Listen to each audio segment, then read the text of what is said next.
Okay, hi everyone. It's me again, David.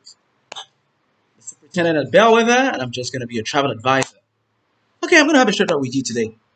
Now, the question is, why haven't you traveled out of this country yet? You've always wished to, and you must be wondering, how do I get it done by myself? Because you can't do it by yourself, actually. Now, the question is, do you really want to travel out of this country? You're just imagining it in your mind. Oh, no, you don't want to. So, you don't want to visit good places, see good places, see what's happening there before you grow old and die. Okay? You don't want to study elsewhere, abroad, where strike and the rest is not disturbing you and you have edge over your counterparts, right?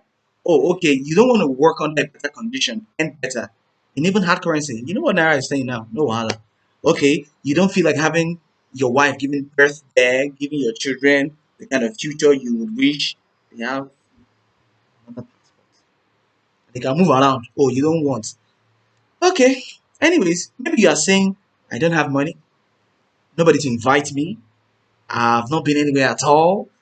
What if they deny me? I lose my money that I've been saving. The worst, dubious and incompetent travel agents. Yeah, these are obstacles. I agree. I agree. But who told you you can't overcome them? I ask you. And you will not lose your money. So I'm daring you today. I dare you once more that these obstacles you can overcome them. What do you need to do?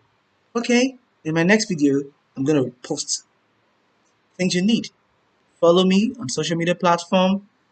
On my YouTube channel, just click subscribe. When you click on subscribe, you'll be able to get notifications on steps forward. I am not taking kobo from you, not a dime. I am just giving you travel advice. Cheers.